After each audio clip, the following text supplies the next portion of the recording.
পৃথিবীর মুসলমান যেখানে ফিলিস্তিনের পক্ষে রাস্তায় নামে গেছে, এই আহলে হাদিসের বিয়াদ্দবরা তারা রাস্তায় নামে নাই।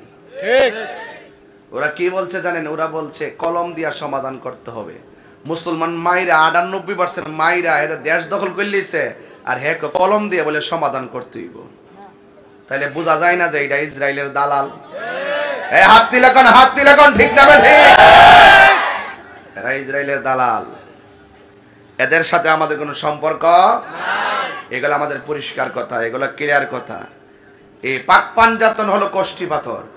এই মহব্বত যার হৃদয়ে থাকবে, তরিকতের মজা তারা পাবে, ওলি আল্লাহর প্রেমের মজা তারা পাবে, মদিনাওয়ালার শান গাইলে তারা মজা পাবে। আর পাঞ্জাতনের মহব্বত যার অন্তরে থাকবে না, তার কলব থাকে অনেক শক্ত। কথা বলেন ঠিক কিনা?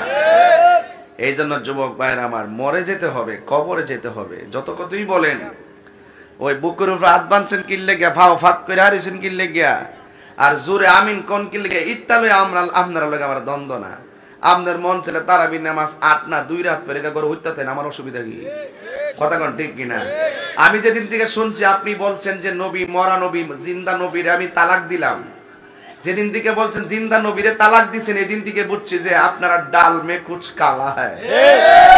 যেদিন থেকে বলছেন আমার নবী হাসরের মাঠে সুপারিশ করব, দূরের কথা, নবীর জানলই ঠেলাঠেলি নেকির পাল্লা বাড়ি হয় না, বদির পাল্লা বাড়ি হয়, নবী নাকি নিজের গুনার জন্য পেরেশানিতে থাকবে, এই কথা যেদিন বলছেন, তাইলে আমি বুঝা ফেলাইছি তোমাদের মুখে ইসলাম আছে, হৃদয়ে ইসলাম নাই। কথা কোন ঠিক না বেঠে? ওই পাবলিক রে দুকা দন যাইব। এখন অনেকে কমেন্ট হুজুর আয়াতি কোন ওয়াজ শুরু করছেন, আর এখন ওয়াজ শুরু করতাম বাড়ি ঘরে গেলে বাড়ি ঘর আইব, ইমান গেলে ইমান পাইতেন না। কথা কোন ঠিক না বেঠে? আল্লাহর রাস্তে বিশ্বাস করেন, আমরা কারো শত্রু না। আমার ঘরের ভিতরে আমার বনবাড়ির মানুষের ইমান নিয়ে আইসা খেলবো বাড়িটা মৌলবীরা, এই সুযোগ আমরা দিব না ইনশাল্লাহ সামনে থেকে। যারা ওই প্রোটেকশন দিচ্ছেন, আপনাদের দৌরাত্ম তো আমরাও চিনি। এই জন্য আমরা চাই না যে গ্রামের ভিতরে একটা সমস্যা সৃষ্টি হোক। আমি পরিষ্কার কথা বলতে চাই যে আমার নবী রওজাতে জিন্দা না মরা। পৃথিবীর মুসলমান যেখানে ফিলিস্তিনের পক্ষে রাস্তায় নামে গেছে, এই আহলে হাদিসের বিয়াদ্দবরা তারা রাস্তায় নামে নাই। ঠিক। ওরা কি বলছে জানেন? ওরা বলছে কলম দিয়া সমাধান করতে হবে। মুসলমান মাইরা 98% মাইরা এদের দেশ দখল করে লিছে, আর হ্যাঁ কলম দিয়ে বলে সমাধান করতে হইব। তাইলে বোঝা যায় না যে এটা ইসরায়েলের দালাল। এই হাত দিলাকন ঠিক না ঠিক?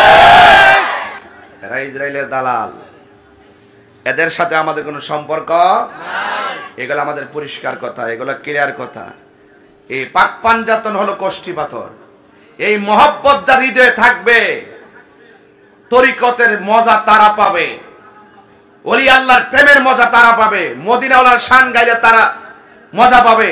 আর পাঞ্জাবের মহব্বত যার অন্তরে থাকবে না, তার কলব থাকে অনেক শক্ত। কথা বলেন ঠিক কিনা? এই জন্য যুবক ভাইয়ের আমার, মরে যেতে হবে, কবরে যেতে হবে। যত কতই বলেন, ওই বুকের উপর হাত বাঁধছেন কিনলে গিয়া, ফাও ফাঁক করে হারিয়েছেন কিনলে গিয়া, আর জোরে আমিন কোন কিনলে গিয়া, ইত্যাদি আপনারা লোক আমার দ্বন্দ্ব না। আপনার মন ছেলে তারাবি নামাজ 8 না 2 রাত পরে করে হইতাতেন, আমার অসুবিধা কি? কথা কোন ঠিক কিনা? আমি যেদিন থেকে শুনছি আপনি বলছেন যে নবী মরা নবী, জিন্দা নবীরে আমি তালাক দিলাম, যেদিন থেকে বলছেন জিন্দা নবীরে তালাক দিছেন, এদিন থেকে বুঝছি যে আপনারা ডাল মে কুছ কালা হয়।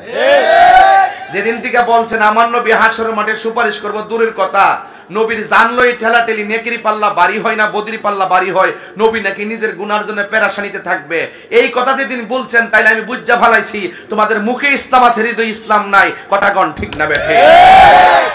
ওই পাবলিক রে দুকা দন যাইব। এখন অনেকে কমেন্ট হুজুর আয়াতি কোন ওয়াজ শুরু করছেন, আর এখন ওয়াজ শুরু করতাম বাড়ি ঘরে গেলে বাড়ি ঘর আইব, ইমান গেলে ইমান পাইতেন না। কথা কোন ঠিক না বেঠে? আল্লাহর রাস্তে বিশ্বাস করেন, আমরা কারো শত্রু না।